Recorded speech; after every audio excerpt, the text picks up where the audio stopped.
Hello and welcome to One Man's Collection. Today I am looking at the 75th issue of the Ferrari Collection Magazine.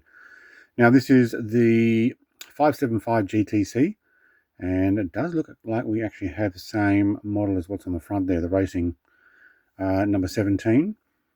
And I will have a closer look at the die-cast 143 scale car at the end of the video.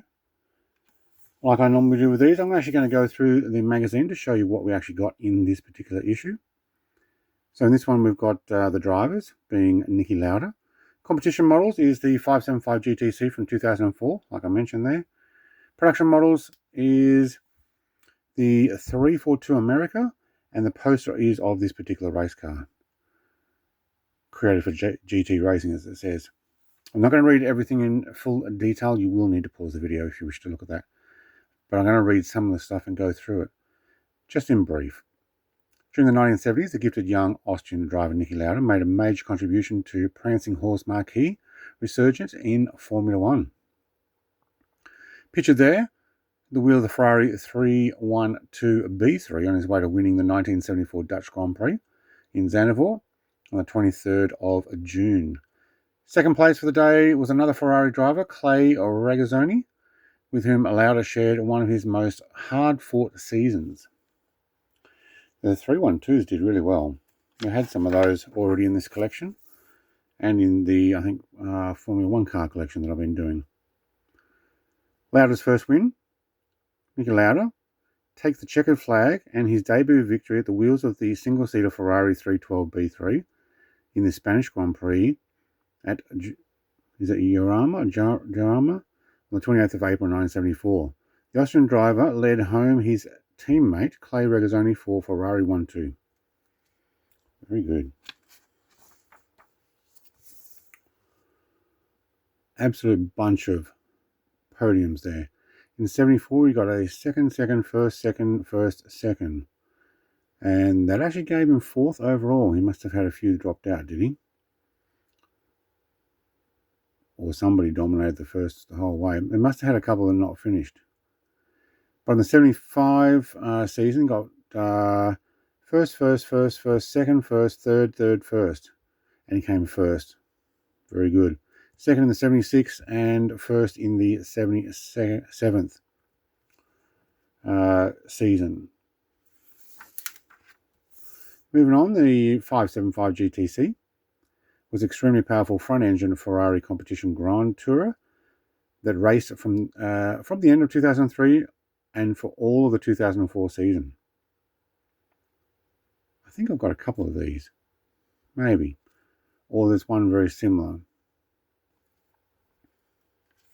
This is the 550 or something like that. From a test to the racetrack, the new 575 GTC was unveiled in 2003 Frankfurt Motor Show. For promotional purposes, it was placed up against a 575M Maranello. Actually, I think that's what I've got as well. In a comparative test that was published in the Ferrari yearbook, the two Prancing Horse GTs faced each other on the legendary Nürburgring. The wheel of GTC was the test driver Andrea Bertoloni, while driving the 575M was Francesca Pardini, who that year had been a runner-up of the Italian Prototypes Trophy. I'm not going to read the whole thing. Do have a poster. I've not taken any of my posters out. On the back of that, we actually have the car again. This particular car is a front-engine 65-degree V12, just under 6 litres, 605 brake horsepower at 6,300 RPM. Unknown performance, so they're not letting you know what it is.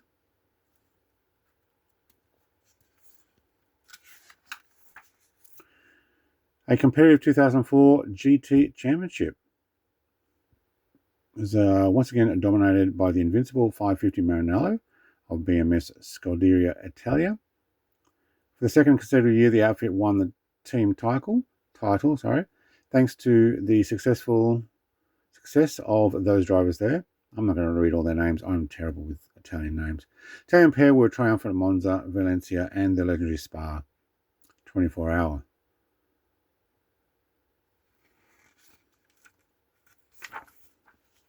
All right, moving on. Chasing the American Dream. In the early 1950s, the 342 America marked the arrival of Enzo Ferrari and his cars in the largest and most lucrative market in the world. Very nice looking cars, those. That one's quite large, though. 342 America Coupe stood out with its imposing elliptical radiator, which was extremely prominent. It was part of the exclusive series of 3 cars built in 53, all distinguished by taut, lean lines along the side and slight swelling adjacent to the cockpit. Unusually, the door opened with a push button. I guess in those days, instead of a turn handle. Yeah, okay.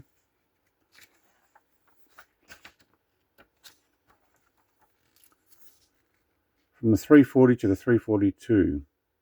Yeah, okay. Convertible looks nice. Massive long bonnet area on the front of that. Obviously to pop the engine in.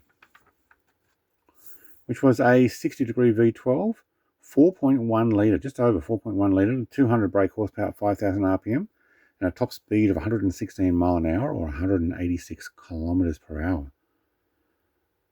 I don't think we got a model car of the 342.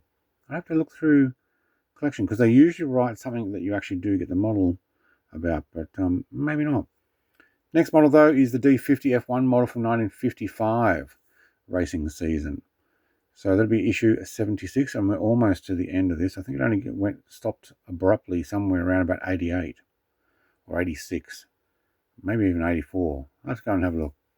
But we'll keep going until we run out. I'm going to take a look at the car. Decent detail on this.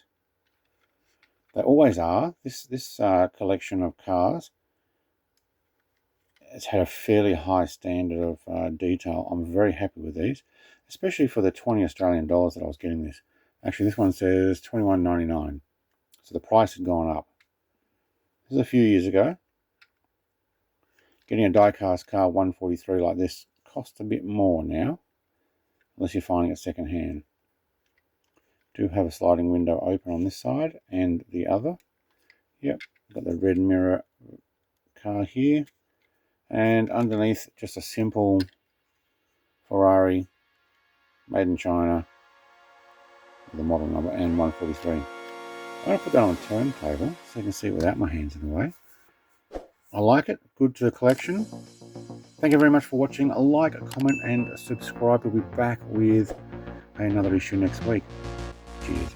Bye.